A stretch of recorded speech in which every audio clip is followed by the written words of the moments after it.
30 অক্টোবৰ 2008 এটা এনেকুৱা ভয়ংকৰ দিন যিয়ে গুৱাহাটী মহানগৰীৰ লগতে সমগ্ৰ অসম জোকাৰি গ'ল। এটা এনেকুৱা দিন যিয়ে হয়তো অসমৰ ইতিহাসক বহু ক্ষেত্ৰত সলনি কৰি দিয়ে। এটা এনেকুৱা দিন যাক অসমবাসীয়ে কেতিয়াও সপোনতো ভবা নাছিল। তোমালোকে বিশ্বাস নকৰিবা যে কি ক্ষেত্ৰত এই এটা দিনে প্ৰতিজন অসমীয়াৰ জীৱনত প্ৰভাৱ পেলাইছিল। আহাচোন আজিৰ এই ভিডিঅ'টোত জানিবলৈ চেষ্টা কৰোঁ অসম ইতিহাসৰ এটা ভয়ানক অধ্যায়ৰ বিষয়ে। These are the pictures coming in from the first blast which took place earlier in the day in Guwahati. It's been 2 months since the serial blast in Assam, where 66 people died and close to 500 were injured. 30 October ৰাতিপুৱাৰ সময় আছিল অসমৰ ৰাজধানী দিছপুৰত। সেই সময়ৰ মুখ্যমন্ত্ৰী তৰুণ গগৈ চৰকাৰী বাসগৃহৰ পৰা মাত্ৰ 100 মিটাৰ দূৰত এখন মাৰুতি 800 গাড়ী পাৰ্ক কৰি থোৱা আছে। দিছপুৰ ৰাজ্যৰ ৰাজধানী, গতিকে মানুহৰ সমাগম যথেষ্ট। আৰু উল্লেখযোগ্য যে দুদিন পূৰ্বে 28 অক্টোবৰ দিৱালী আছিল, গতিকে তাৰ বন্ধ খুলিছে, ভিৰ আৰু বেছি। সেই বাতৰি অহা যোৱা কৰা বহু লোকে সেই গাড়ীখন লক্ষ্য কৰে যদিও তাৰ ভিতৰত কি আছিল কোনেও চিন্তা কৰা নাছিল। আনহাতে গুৱাহাটী মহানগৰীৰ গণেশগুৰি ফ্লাইঅভাৰৰ তলত বহু সময় ধৰি এখন মাৰুতি ভান পাৰ্ক কৰি থোৱা আছে। এই গাড়ী দুখন কোনো সাধাৰণ গাড়ী নহয়, ইয়াৰ ভিতৰত আচলতে আছে বোমা। এনেদৰেই আৰু কিছুমান ঠাইত বোমা প্লেন কৰা হৈছিল। ফেঞ্চি বজাৰ, পল্টন বজাৰৰ লগতে বৰপেটা, কোকৰাঝাৰ আৰু বঙাইগাঁও জিলাৰ কিছু অঞ্চলত। সময় প্ৰায় 11:20। মুখ্যমন্ত্ৰীৰ বাসগৃহৰ 100 মিটাৰ আঁতৰত যিখন গাড়ী ৰখাই থোৱা আছিল তাৰ পৰা হোৱা এটা প্ৰচণ্ড বিস্ফোৰণে সমগ্ৰ অঞ্চল কঁপাই তুলিলে।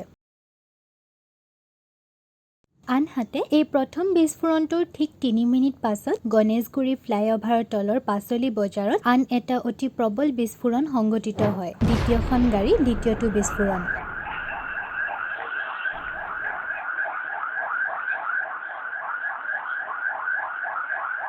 আৰু লগতে ইয়াৰ সমান্তৰালভাৱে পল্টন বজাৰ আৰু ফেঞ্চি বজাৰ অঞ্চলতো দুটা বিস্ফোৰণে জোকাৰি যায়। ৰাজ্যৰ ৰাজধানী মুহূৰ্তৰ ভিতৰতে ক'লা ধোঁৱাৰে আৱৰি ধৰিলে। যেতিয়া 2008 30 অক্টোবৰত বমব্লাষ্টটো হৈছিল, গুৱাহাটী হাইকোৰ্টৰ পৰা দৌৰি গৈছিলোঁ সাক্ষী প্ৰমাণ হিচাপে। মোটামুটি 11:20 মানৰ পিছত বমব্লাষ্টটো হৈছিল। প্ৰায় 11:30 বৰপেটা, কোকৰাঝাৰ আৰু বঙাইগাঁৱত এটাৰ পাছত এটাকৈ মুঠ 13টা সৰু বৰ বিস্ফোৰণে জোকাৰি গ'ল। এই 10 মিনিট সময়ৰ পাছতে ৰাজ্যত হাই এলাৰ্ট জাৰি কৰি দিয়া হয়। এই 10 মিনিটত যি হ'ল সমগ্ৰ দেশতে তাৰ খবৰ বিয়পি পৰিল। सबसे पहले आपको बता दें कि लगातार 13 धमाकों से आज असम दहल गया है। इनमें से 5 धमाके गुवाहाटी में हुए। इसके अलावा क्षेत्र में 6 धमाके हुए, जिनमें से 2 बारपेटा और 1 बोंगाईगांव और 3 खोखराजार में हुए। এই 10 মিনিট সময়ে অসমত তৎক্ষণাত এটা উত্তপ্ত পৰিস্থিতিৰ সৃষ্টি কৰে। অসমৰ ইতিহাসত প্ৰথমবাৰৰ বাবে ইমান এটা ভয়ানক উগ্ৰপন্থী আক্ৰমণে জোকাৰি গৈছিল। এই ঘটনাই সমগ্ৰ অসমবাসীক ক্ষুব্ধ কৰি তুলিলে। যেতিয়ালৈকে এই ভয়ানক পুৱাটো গধূলি হয়, গম পোৱা গ'ল যে 80জনতকৈও অধিক লোকে নিজৰ প্ৰাণ হেৰুৱাব লগা হয় আৰু 500ৰো অধিক লোক গুৰুতৰভাৱে আঘাতপ্ৰাপ্ত হ'ল। এই আক্ৰমণৰ পিছত প্ৰথমে উগ্ৰপন্থী সংগঠন আলফাৰ হাত আছে বুলি সন্দেহ কৰা হয়, কিন্তু ইয়াৰ মাজতেই নিউজ চেনেল নিউজ লাইভলৈ এটা ফোন কল আহে, য'ত মুজাহিদিন নামৰ এটা অন্য উগ্ৰপন্থী সংগঠনে এই ঘটনাৰ সমগ্ৰ ৰেছপন্সিবিলিটি লৈছে বুলি স্বীকাৰ কৰে। কিন্তু এই কলটোৰ তদন্ত কৰাত গম পোৱা গ'ল যে এইটো ফেক অৰ্থাৎ ভুৱা আছিল। অৱশেষত গভীৰভাৱে এই সমগ্ৰ কেছটোত ইনভেষ্টিগেশ্যন চলোৱাত ধৰা পৰিলেগৈ যে terrorist group NDFB national democratic front of বড়োলেণ্ডে এই ঘটনাৰ বাবে ৰেছপন্সিবল।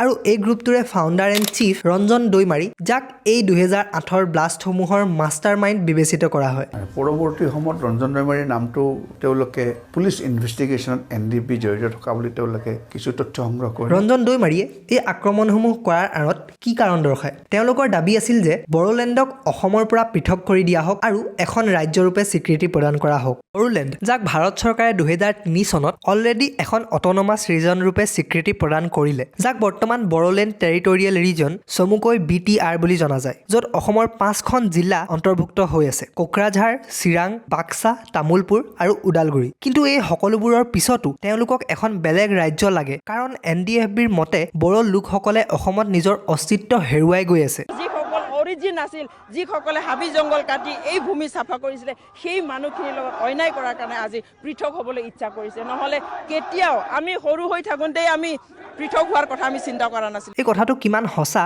বড়োলেণ্ডৰ গঠন কেনেকৈ হ'ল তাৰ বিষয়ে এটা সম্পূৰ্ণ বেলেগ ভিডিঅ'ত ক'ব পৰা যাব এতিয়া পাতিবলৈ গ'লে বহুত দীঘলীয়া হৈ যাব ভিডিঅ'টো কিন্তু কাৰণ যিয়েই নহওক কেইজনমান নিৰ্দোষী লোকৰ হত্যা কৰা শ লোকক আঘাতপ্ৰাপ্ত কৰা এখন সুস্থ সমাজত সন্ত্ৰাসৰ সৃষ্টি কৰা এইটো জানো উচিত বুলি ক'ব পৰা যাব সমূলি নহয় এনেধৰণৰ কাৰ্যই কোনো ধৰণৰ সমস্যাৰ সমাধান নকৰে বৰঞ্চ আৰু সমস্যাৰ সৃষ্টিহে কৰিব আনহাতে পাছত তদন্ত অনুসৰি গম পোৱা গ'ল যে এই সমগ্ৰ আক্ৰমণৰ প্লেনিং 2008 চনৰ ছেপ্টেম্বৰ মাহৰ পৰা কৰা হৈছিল NDFBৰ চিফ ৰঞ্জন দৈমাৰীৰ দ্বাৰা যাক 2010ৰ এপ্ৰিলত বাংলাদেশৰ পৰা অসম আৰক্ষীয়ে গ্ৰেপ্তাৰ কৰে আৰু অৱশেষত এই ঘটনাৰ এটা দশকৰ অন্তত 30 জানুৱাৰী 2019ত মূল অভিযুক্ত ৰঞ্জন দৈমাৰী সহ 13 জনক দোষী সাব্যস্ত কৰি যাৱজ্জীৱন কাৰাদণ্ড বিহা হয় কিন্তু এই শাস্তিৰ তৎক্ষণাত পাছত যেতিয়া দোষী কেইজনক গুৱাহাটী হাইকোৰ্টৰ পৰা উলিয়াই অনা হৈছিল দেখা পোৱা যায় যে হাইকোৰ্টৰ বাহিৰত ৰঞ্জন দৈমাৰীৰ ছাপৰ্টত NDFBৰ সমৰ্থকে কিছুমান শ্লোগান কৰিছে কেনেকৈ সম্ভৱ বাৰু এইটো এজন টেৰৰিষ্টক ছাপৰ্ট কৰা ইয়াৰ ওপৰত তোমাৰ প্ৰতিক্ৰিয়া কি বাৰু কমেণ্টত জনাবাচোন কিন্তু এতিয়া আচল প্ৰশ্নটো আহিল যে কি প্ৰভাৱ পৰিছিল প্ৰতিজন অসমীয়াৰ দৈনন্দিন জীৱনত 2008 চনৰ এই আক্ৰমণৰ পাছত অসমীয়া লোকৰ মনত এটা ভয় ভাৱৰ সৃষ্টি হয় মানুহে ঘৰৰ পৰা বাহিৰ ওলাবলৈকে বন্ধ কৰি দিছিল প্ৰতি ক্ষণতে এটা এনেকুৱা চিন্তাই সকলোকে আতংকিত কৰিছিল যে আকৌ যদি তেনে এক ঘটনাৰ পুনৰাবৃত্তি হয় কোনো ব্যক্তিয়ে যদি বহু সময় ধৰি ৰখাই থোৱা গাড়ী দেখিছিল তাৰ ওপৰতো সন্দেহ হ'বলৈ ধৰিছিল ইয়াৰ পাছত অসমৰ লোকসকলে অসমতে অসুৰক্ষিত অনুভৱ কৰিবলৈ ধৰিলে যিটো হোৱাটো স্বাভাৱিকো আছিল এই ক্ষেত্ৰত পাছলৈ অসম চৰকাৰ সমালোচনাৰো সন্মুখীন হ'ব লগা হৈছিল যে কিয় তেওঁ অসমত এনেকুৱা এটা ঘটনা ৰোধ কৰিব নোৱাৰিলে ইমান দুৰ্বল আছিল নে অসমৰ নিৰাপত্তা কিন্তু পাছলৈ নিৰাপত্তা বৃদ্ধিৰ বাবে ফ্লাইঅভাৰৰ তলত নো পাৰ্কিং জাৰি কৰা হয় আৰু 4000 নতুন আৰক্ষীক নিযুক্তি দিয়া হয় অসম পুলিচত যাতে পুনৰ এনেকুৱা ঘটনাৰ আৰু পুনৰাবৃত্তি নহওক আনহাতে অসমৰ কিছু অংশত বড়ো লোকসকলৰ বিৰুদ্ধেও কিছুমান সামাজিক বিবাদ দেখিবলৈ পোৱা গ'ল কিন্তু সেইসমূহ ইমান হিংসাত্মক হোৱাগৈ নাছিল ইয়াৰ বিপৰীতে সমগ্ৰ অসমবাসীয়ে লগ হৈ এই আক্ৰমণৰ বিৰুদ্ধে সন্ত্ৰাসৰ বিৰুদ্ধে NDFBৰ বিৰুদ্ধে একগোট হৈ থিয় দিয়াও দেখা গ'ল লাহে লাহে পৰিস্থিতি আগৰ দৰে হ'বলৈ ধৰিল কিন্তু সেই দিনটো অসমৰ ইতিহাসত এটা ক'লা অধ্যায় হিচাপে থাকি গ'ল সৌভাগ্যক্ৰমে তেতিয়াৰে পৰা এতিয়ালৈকে অসমত তেনেকুৱা আৰু ঘটনাৰ পুনৰাবৃত্তি আমি দেখিবলৈ পোৱা নাই আমি সকলোৱে এইটো মনত ৰখাটো প্ৰয়োজন যে সন্ত্ৰাস লাগিলে যোনেই নকৰক তাৰ বিৰোধিতা অনিবাৰ্য কোনো জাষ্টিফিকেশ্যন নাই যে এই এনেকুৱা কাৰণত কোনোবাই এইটো কাণ্ড সংঘটিত কৰিলে আৰু আমি আমাৰ দৈনন্দিন জীৱনতো যিকোনো কাৰণতে কোনো ধৰণৰ হিংসাৰ ৰাস্তা লোৱাটো উচিত নহয় কাৰণ ভায়োলেন্সৰ দ্বাৰা কোনো ধৰণৰ সমাধান নহয় বৰঞ্চ সমস্যা আৰু বৃদ্ধিহে হয় আশা কৰোঁ ভিডিঅ'টোৰ পৰা কিবা এটা শিকিব পাৰিলা নতুনকৈ আৰু যদি জানিব বিচাৰা অসম ইতিহাসৰ আন এটা অধ্যায় অসম আন্দোলনৰ বিষয়ে তেন্তে ছাইডৰ ভিডিঅ'টো ক্লিক কৰা তেন্তে আজি কি শিকিলা